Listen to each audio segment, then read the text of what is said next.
Nah, abroad itu sampai sekarang pilihannya ada 3. Jadi ada 2 di Australia, 1 di United Kingdom, di England situ.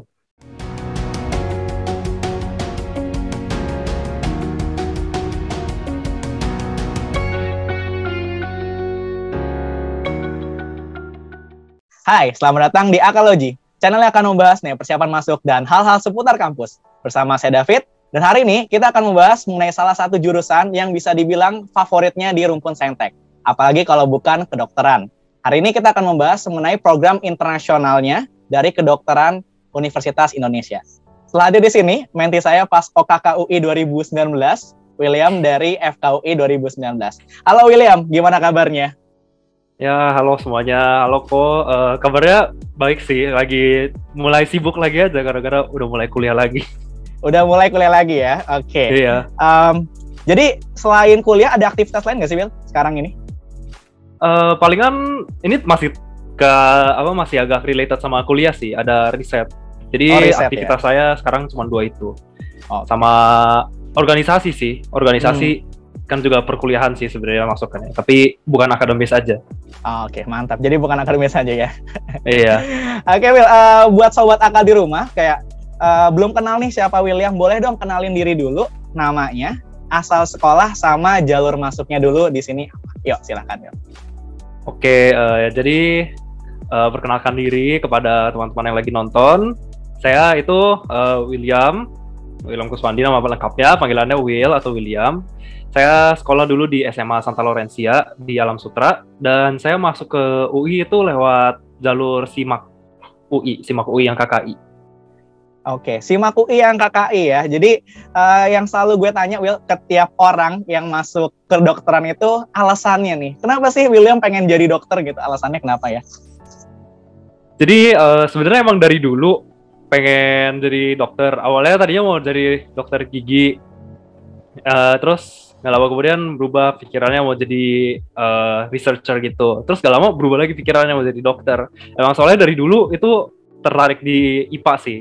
Tertarik di IPA tapi nggak suka fisika. Jadi ya bio sama kimia gitu. Terus ujung-ujungnya ngeliat-liat kayak dokter seru gitu. Soalnya 1 bisa bantu orang, 2 juga kalau misalkan di masa depan itu dokter kan berguna gitu. Akan bisa ya nyembuhin orang lah. Sama ada faktor, ya kalau jadi dokter kan agak stable hidupnya ntar ke depannya gitu, apalagi kalau udah spesialis. Jadi dengan 3 alasan itu, saya ujungnya pilih mau jadi dokter gitu. Itu alasan William, kenapa pilih kedokterannya.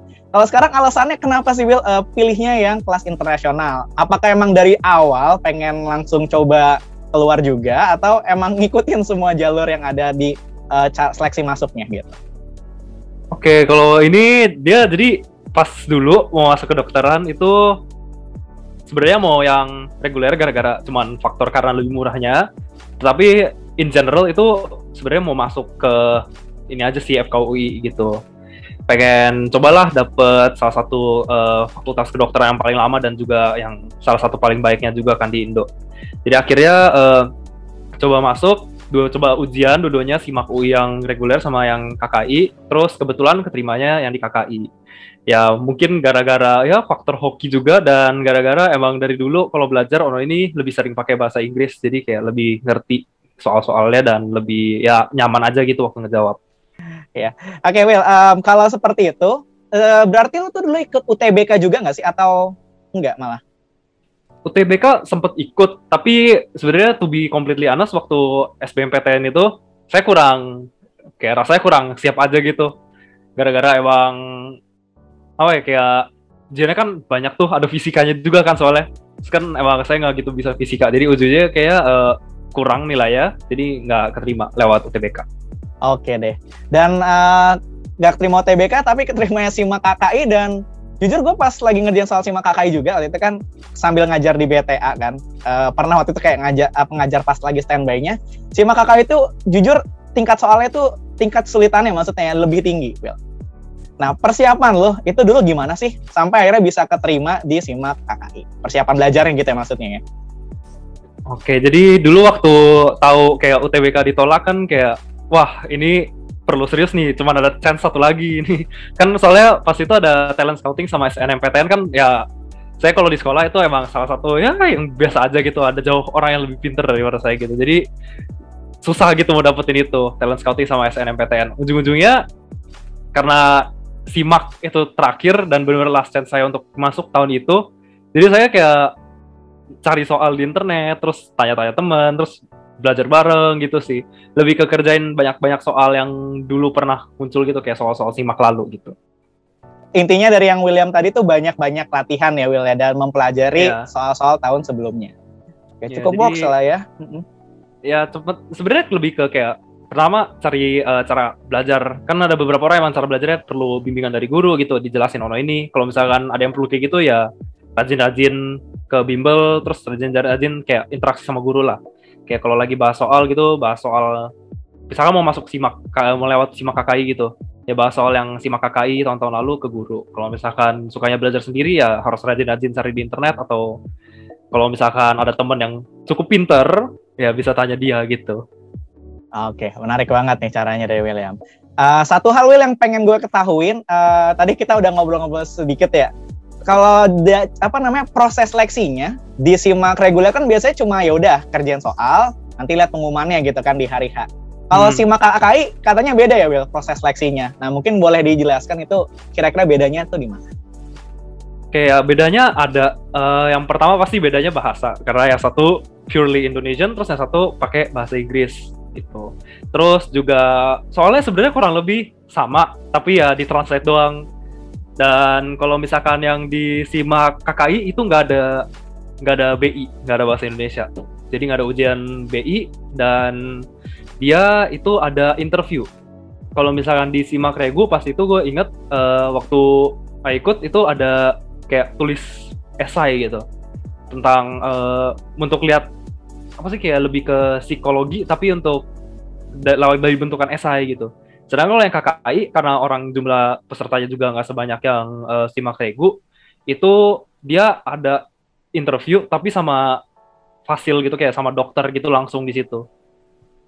Jadi ada 2 interviewnya selain ditulis, kayak misalnya personality test yang ditulis itu, kita ada juga ngomong sama dokter gitu, dia bisa di-assess langsung, secara langsung gitu. Oh gitu, baru tahu ya. Kalau yang esai di SIMAK itu memang baru ada sebenarnya di 2019 Will.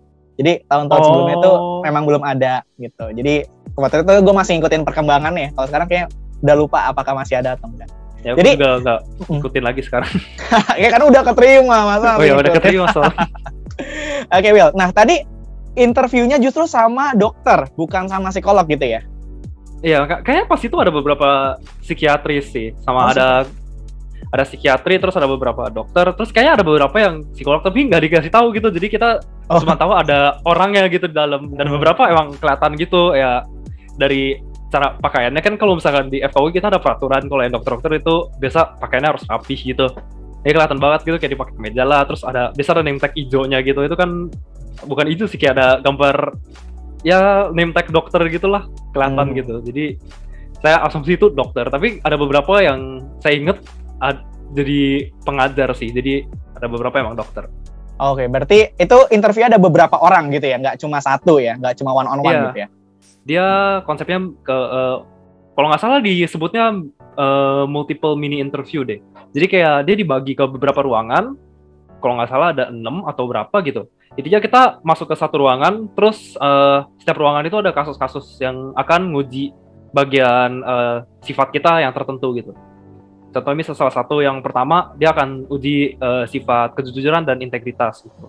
Tentang misalkan temen nyontek, terus kamu tahu temen itu dan kamu deket sama temen itu, terus udah tahu nggak boleh nyontek, tetapi dia nyontek, jadi kayak what are you going to do gitu. Ntar kasih tahu ke dokternya, saya ntar harus gini, kira-kira gimana gitu. Berarti cukup berat ya sebenarnya proses masuknya, Will ya? Iya, yang berat sebenarnya di interviewnya sih. Soalnya kan SIMAK ya SIMAK kan kurang lebih sama gitu. Bahkan kayak yang Inggris punya itu ujian matematikanya itu ada beberapa yang nggak, misalkan di Indo yang di Regu punya tuh ada yang cukup kompleks gitu, yang di interviewnya ada beberapa yang nggak keluar gitu. Jadi misalkan kalau di Regu keluar 2, di interviewnya keluar 1 gitu. Tapi kesulitannya di replace sama ya interview itu. Oke deh, sip. Nah, oke, perasaannya keterima gimana Will waktu itu? Apa kalau nyangka pas udah kelar seleksinya atau kayak, weh, kok gue keterima sih gitu? Atau gimana? Sebenarnya pasrah pas itu, kayak pas itu saya udah masuk ke salah satu uni cadangan juga, dan itu kebetulan jurusannya FK juga. Dan saat itu lagi orientasi tuh, lagi di dalam universitasnya, terus hari itu ternyata ada pengumuman juga. Jadi jadinya karena lagi orientasi, terus saya nggak bisa buka HP, nanti titip ke temen, saya suruh dia yang bukain. Dan waktu ternyata masuk, udah gak nyangka gitu loh, karena udah bener-bener pasrah gitu, udah di univ itu, udah siap-siap orientasi, udah kenalan sama orang-orangnya bahkan. Jadi ya seneng, unexpected banget, dan ya bersyukurlah masuk gitu. Kayaknya gue tahu sih universitas yang dimaksud apa. Ya. Oke lah. Oke, jadi itu perasaannya pasti senang banget lah, karena ya kedokteran kan salah satu jurusan yang sulit lah dimasukinnya. Oke Will, waktu itu kan kita kenalnya gara-gara ini ya, OKK kan, lo jadi mentee gue, gue jadi mentornya. Waktu itu kebetulan baru masuk 1 semester, lebih sedikit gitu ya. Iya. Terus ternyata pandemi ya. Gimana Will rasanya transisi belajarnya? Waktu yang harusnya kan praktek-praktek kedokteran lah, seperti kita tahu ternyata harus di rumah. Itu gimana cara lo ngadapinnya?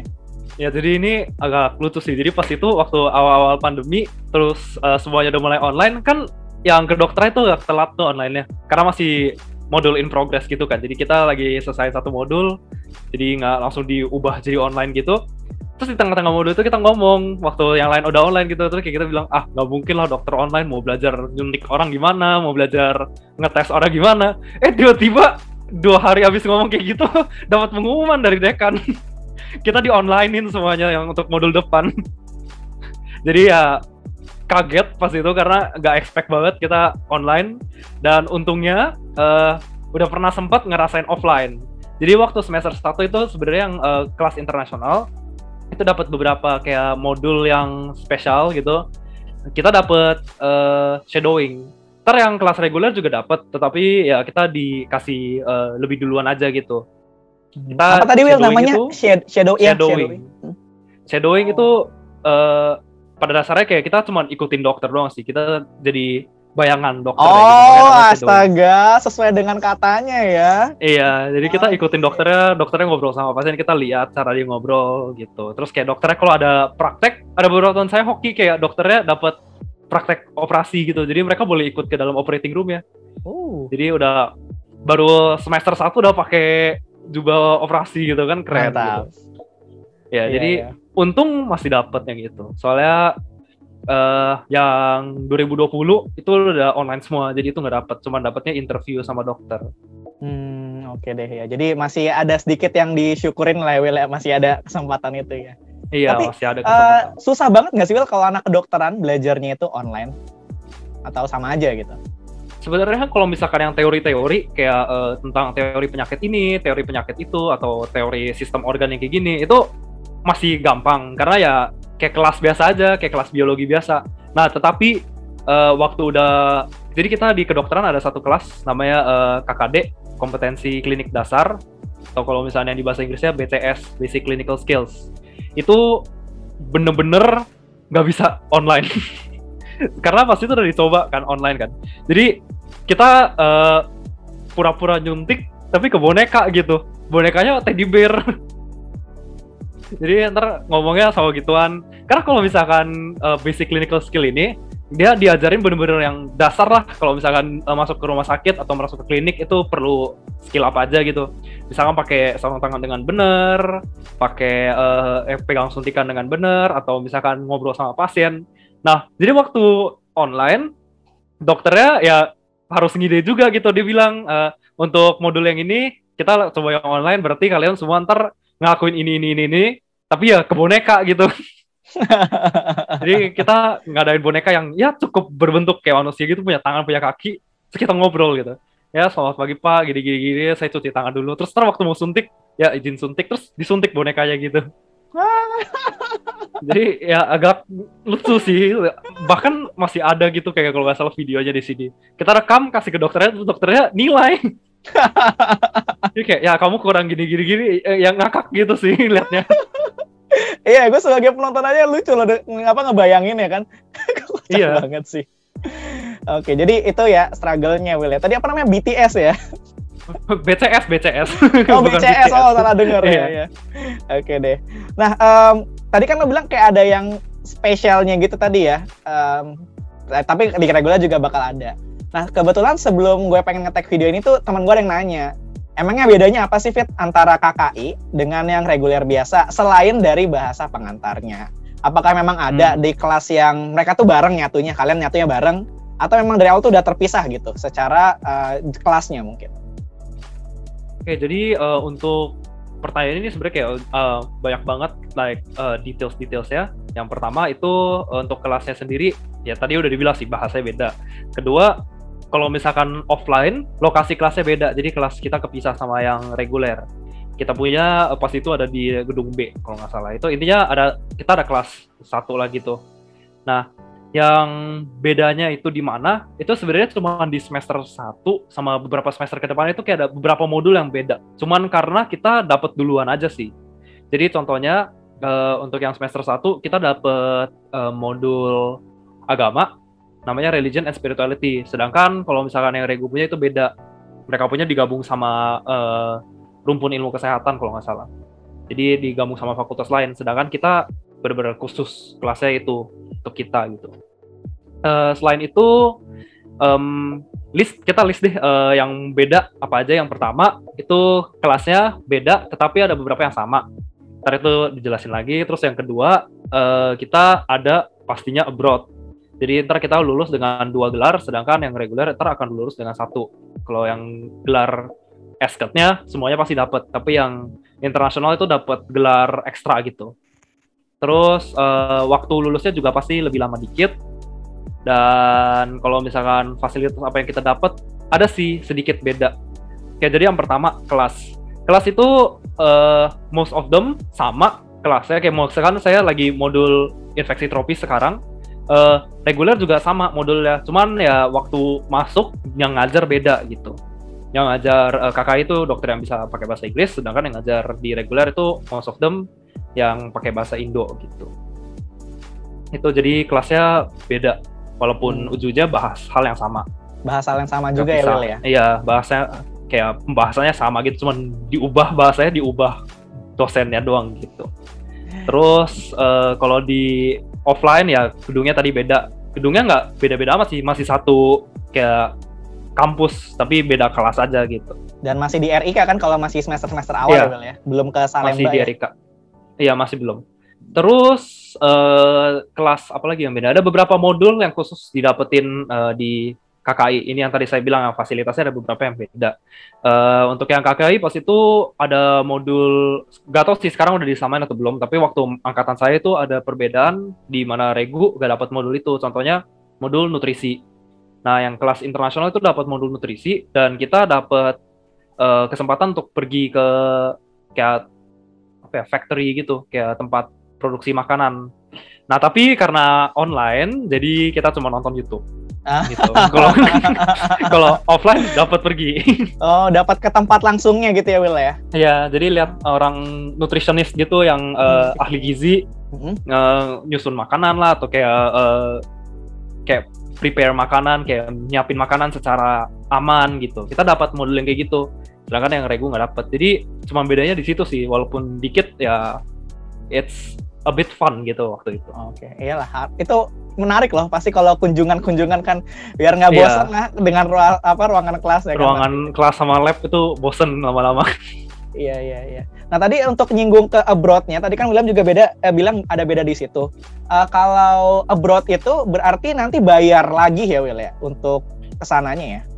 Ya, jadi kita kan ada kelas abroad. Selain kelas abroad ini, selain bayar lagi, dia ada beberapa impact juga sih ke hal sepertinya kayak yang tadi KKD itu, kita sebagai yang KKI selesai duluan. Jadi KKD kita selesai di semester lalu, sedangkan KKD yang reguler itu selesai tahun ini gitu. Soalnya kan tahun depan kita abroad, jadi nggak ada waktu lagi untuk belajar KKD. Nah, abroad itu sampai sekarang pilihannya ada 3. Jadi ada 2 di Australia, 1 di United Kingdom di England situ. Untuk bayar lagi, tadi iya bayar lagi, dan yang ke UK itu bayar kalau nggak salah tahun Lebih saya mahal ya, Will, itu ya?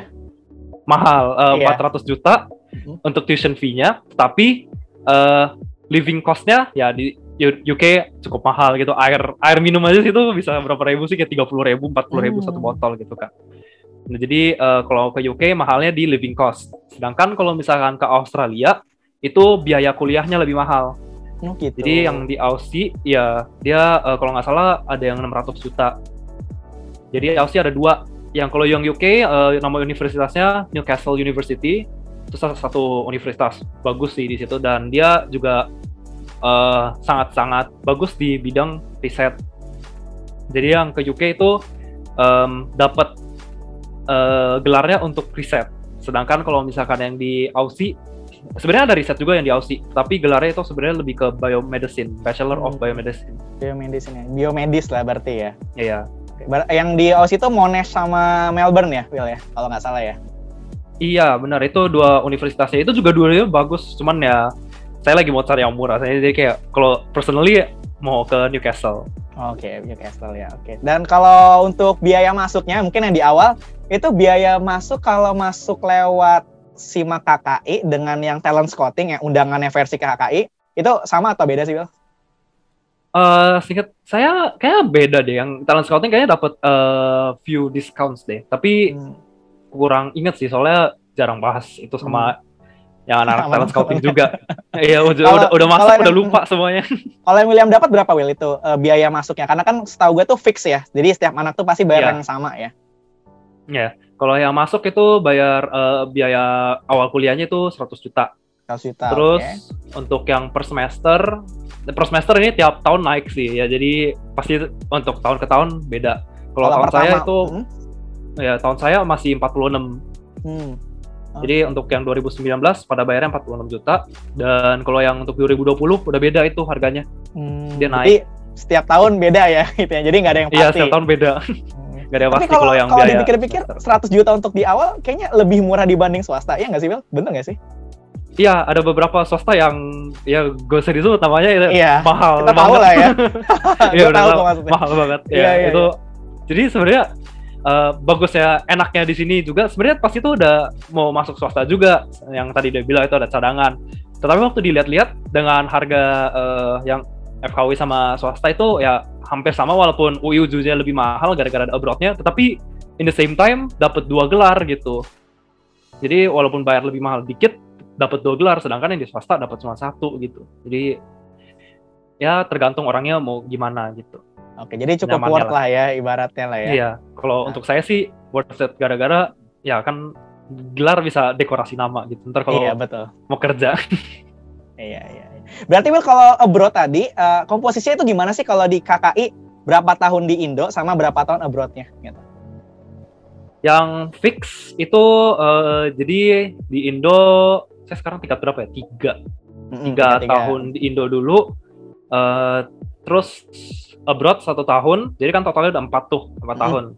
Terus balik ke Indo untuk kalau nggak salah ya skripsi. Kalau misalnya udah selesai sih biasa akhir bulan itu udah nggak gitu ngapa-ngapain sih. Tapi ujung-ujungnya kalau yang reguler 4 tahun di Indo, kita 3 tahun di Indo, 1 tahun di luar, dan ntar ada tambah setengah tahun kalau nggak salah di Indo lagi. Kita intinya lulusnya lebih lama, setengah tahun. Lebih lama satu itu. Oke deh. Jadi untuk dapetin ya lumayan, nggak terlalu inilah ya, worth lah ya, Will ya. Karena ya, worth it sih. Banget lah ya. Nambah 1 gelar benar. Oke deh. Gue pengen tahu dong suka dukanya nih selama kuliah di kedokteran UI. Kan ya UI kedokteran tadi kayak seperti William bilang itu kan salah satu yang terbaik, bisa dibilang terbaik lah malah di Indonesia. Gimana, susah nggak sih sebenarnya kuliah di sini, dan boleh ceritain suka dukanya selama di sini? Yuk. Susah atau nggak susah itu sebenarnya relatif sih. Jadi kayak saya ngerti kenapa banyak orang yang bilang wah kedokteran itu susah banget. Tapi at the same time saya juga tahu kayak kenapa bisa jadi susah gitu. Soalnya pertama kita punya pelajaran berat, ya pasti banyak yang harus dihafal gitu. Terus juga banyak tugas, kayak tiap minggu harus bikin, kita ada namanya LTM, lembar tugas kayak individu gitulah. Nah, itu yang bikin susah dan bikin ribet. Tetapi kalau misalnya kita bisa nyicil sama kerjanya cepat, itu biasa pasti ada sedikit waktu untuk free time, untuk istirahat, untuk ya connect sama teman, ngobrol sama teman, atau kayak gini gitu kan, kayak bisa interview atau main game bahkan. Tapi kadang-kadang kan orang di perkuliahan pasti aktif ngambil organisasi, apalagi kalau di Indo kan. Kalau di luar negeri mah teman-teman saya gak ada yang ambil gitu. Kalau di Indo kan emang it's a tradition gitu, jadi pada ambil. Dan ujungnya kalau misalkan ada yang ambil kebanyakan, itu benar-benar gak tidur jadinya. Selesai kuliah, tugas kuliah, organisasi, tugas organisasi, bangun kuliah. Jadi kayak tidurnya benar-benar dikit gitu. Jadi suka dukanya sih, kalau sukanya ya cocok sih sama saya, kayak pelajarannya, hal yang diajarin, dan prakteknya juga seru. Ini benar-benar it's a whole new kayak perspective towards the world gitulah sebenarnya. Sedangkan kalau misalkan dukanya ya tadi nggak ada waktu.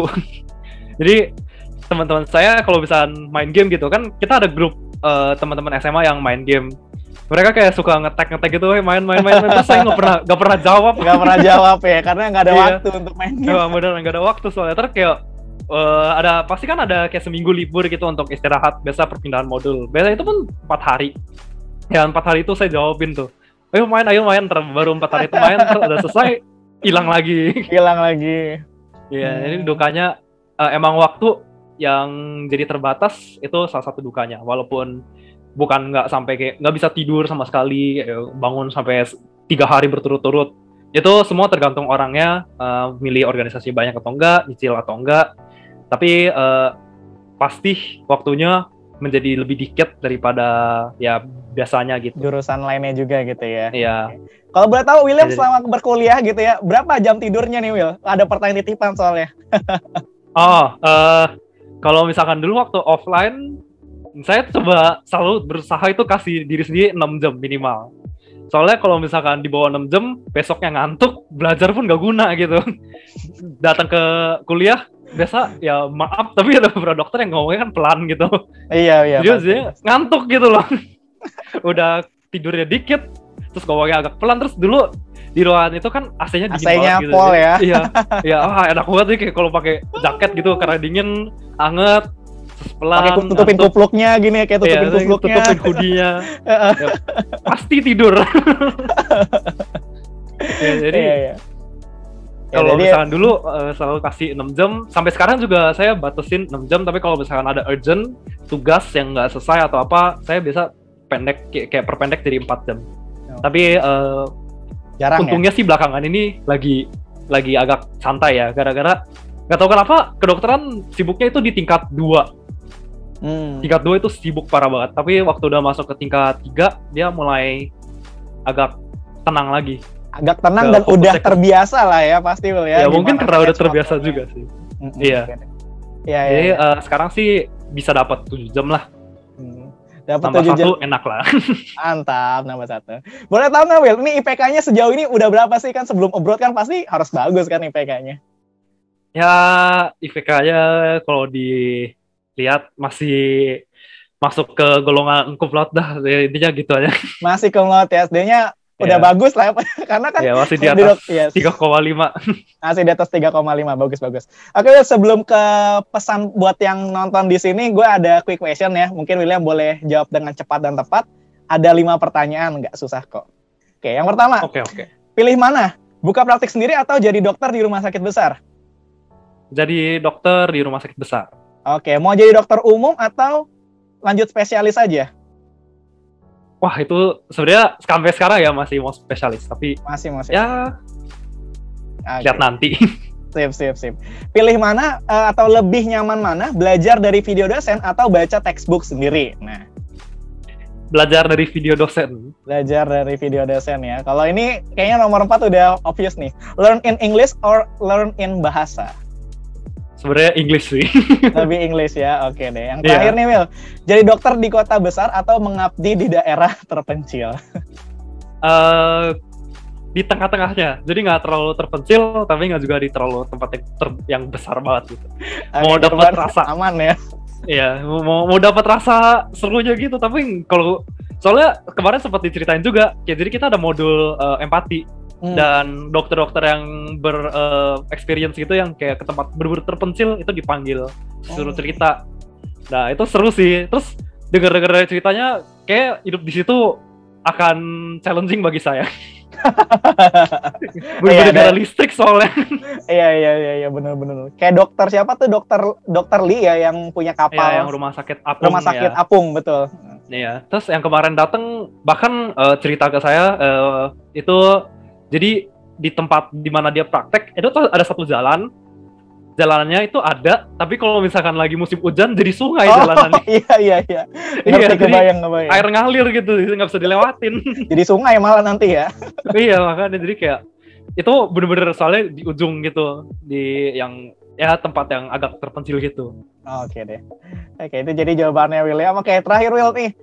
Banyak yang pasti pengen masuk ke kedokteran juga, tapi mungkin masih ada yang pertimbangnya pilih KKI. Mungkin William boleh kasih pesan-pesan untuk mereka yang pengen masuk FK KKI. Yuk, silahkan. Oke, jadi kalau misalkan kesan-pesan untuk yang mau masuk FK KKI, pertama yang ingin dapat 2 gelar dan benar-benar tahu kayak, oh saya mau coba nih 1 tahun di luar gitu. Kan kalau misalkan kita kuliah langsung di luar atau kuliah kedokteran di luar kan kita nggak bisa praktek di Indo lagi. Jadi dengan KKI ini ya itu kayak that's one of the benefits yang bisa dipikirkan. Selain itu ya FKUI KKI juga ada beberapa yang kelasnya itu agak kecil, jadi lebih gampang kenal angkatan gitu, lebih gampang bikin koneksi sama sesama. Itu two of the most beneficial things yang I rasain. Sama orang-orang yang rasanya lebih cocok pakai bahasa Inggris atau memang dulu sekolahnya di Inter gitu. Mungkin KKI ini akan lebih nyaman soalnya ya ujiannya bahasa Inggris, ngerjain ono ini pakai bahasa Inggris, bahkan skripsinya bahasa Inggris. Jadi lebih rasa kayak in a comfortable zone aja gitu. Itu sih. Dan untuk yang lagi berjuang mau masuk both antara FKUI KKI atau FKUI yang reguler, semangat. Emang perjalanannya itu gak gampang, mau SBM, mau SIMAK, I have ever been through that, dan itu benar-benar sulit. Kadang-kadang rasanya kayak udahlah mau ambil jurusan lain aja, tapi ya tetap aja berjuang, karena walaupun in the end, kalau udah dapet, pasti rasanya sangat puas. Gitu. Oke, jadi semangat terus ya. Jadi karena William juga sudah mengalami semuanya, dan ternyata pas lagi dapat bersyukur banget lah pastinya ya, dan terbayar semuanya ya, betul ya Will? Iya, rasanya wah seneng banget, itu benar-benar hari itu happy gitu. It's the best day ever, is your day. Iya, itu salah satu one of the best sih, itu benar-benar memorable. Oke deh. Oke William, terima kasih banyak telah nyempetin waktunya, karena sibuk juga, jadi makasih banyak sudah disempatkan untuk main-main ke sini. Sukses untuk abroad-nya. Kabarin ya nanti kalau udah jadi dokter biar gue bisa berobat gratis. Oh ya, oke. Oke ya. Masih 4 tahun lagi sih. Oke deh. Oke, buat sobat AK di rumah yang telah menyaksikan video ini dari awal sampai akhir, terima kasih banyak. Dan kalau ada pertanyaan terkait William dan kedokteran internasional, bisa tulis di kolom komentar di bawah ini. Sekian untuk video kali ini, sampai jumpa di video selanjutnya. Dadah.